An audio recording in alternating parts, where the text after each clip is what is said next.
way to do it. Kenny MacAskill. Thank you, Mr. Deputy Speaker. It's a pleasure to speak in this debate. It encapsulates the two crisis issues of our time: the collapse of the British economy and its kick-on effect into our society, and the vital need for Scottish independence. It's encapsulated in the phrase that Scotland is energy rich, and yet we have the perversity that Scots will be fuel poor this winter. For sure, the economy is faltering, and indeed as a result of the Truss experiment. But the rot had started before. It started with a hard Brexit forced upon Scotland.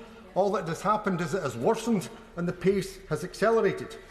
As a consequence of that, we have the perversity that, as we have been taking part in this debate in this chamber, the Deputy First Minister of Scotland has been speaking in Holyrood, imposing swingeing public service cuts that will impact upon the poorest in Scotland. What a perversity that has happened. Of course, the responsibility rests with the budgetary situation in the UK and the limited ability for the Scottish Government to react. But it's reason that we should be moving fast for independence, and that's where we have to ask what has been done. Mandates have come and mandates have gone, as manana followed manana.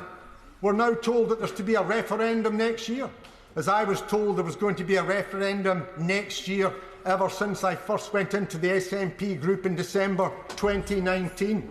Maybe there will be a referendum next year, but I have to say I don't see a great deal of preparation going on by the SNP or Scottish Government to ensure that it is actually going to take place or we are going to win it.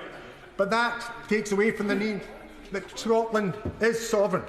All we've had in terms of preparation has been a few papers, and I won't go further on that. The reference to the Supreme Court, frankly, far from being a wizard wheezed by the Scottish Lord Advocate, is a counsel of despair. We'll see what the outcome of that will be, but at the end of the day, it is the right of the Scottish people to choose their own destiny, and that cannot be usurped either by a UK Supreme Court or indeed by a British Parliament. The situation has changed as a result of Brexit. We did lose the referendum in 2014. We came remarkably close. The UK had to call in favours from all and sundry, including President Obama, and we just about did it. But we can do it the next time. But risk has also changed, because let's remember in 2014 the risk was that we would lose our EU membership. The risk was you would lose your pension or NHS that was so dear to you. The risk was that you would have a currency that wouldn't be stable. The risk was that you wouldn't be part of this good British force for good. And the situation is we've had Brexit and been ripped out of the EU, sterling is plummeting, the NHS and our pensions are being privatised and undermined, and Britain, far from being a force for good, is the international laughingstock. What's so great about being British when you can see the turbines turning from your home and you won't be able to heat your house this winter? But what's being done? Where is the action? And that's why I have to go on to what needs to be done. First of all, the bill for referendum should be lodged in the Scottish Parliament. If you don't have a Lord Advocate who's prepared to do it, then get a minister or other member of your party to do it.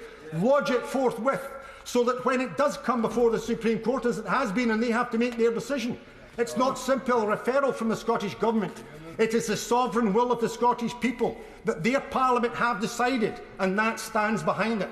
The Scottish National Party still have the time to get this out of the fire and to make sure that Holyrood passes that bill.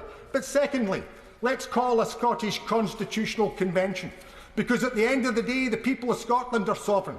They should be sovereign, as we've heard from speaker after speaker, especially on these benches, should be sovereign from those who they elect, not a government that we've never elected since 1955. Why do we need a Scottish convention? Look around you. How many people do we have on the Tory benches? 5. How many are sitting on Labour benches? 4. Is this going to make any difference? What matters? What matters is that people of Scotland's elected representatives should decide. In February 2020, the First Minister of Scotland said she would call a constitutional convention. Let's call that constitutional convention. Let's make it clear that it's the Scottish people, through their democratically elected— no, I don't have time in the moment, and I'm running out— through a democratically elected Scottish representatives, whether to this chamber, to other chambers, or indeed senior members of local government, No, I won't, because the only speaker from my party, your party, have undermined the cause of independence, sided with the Tories, and that's why you've paid the electoral price. So I continue, as I say, Mr Deputy Speaker, we need a constitutional convention. We need to see the First Minister lead from the front and get active in demonstrations in support of Scottish democratic sovereignty and the legitimate right of our people. We need to pursue this not just through a UK Supreme Court, but need to pursue it through international courts and international aspects.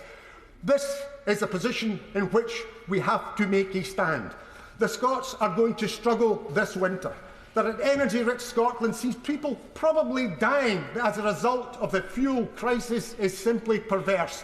We have had enough mandates. It is time that we have had our right to have our choice. That has to be delivered through a referendum. If they will not give a referendum, then other route needs to be chosen. The Scottish people are not going to get any satisfaction here from either side of that chamber, and that's why we have to make sure that it is the convention and the democratic right of the Scottish people that prevails. Stephen Bonner. Before I begin, can I just take up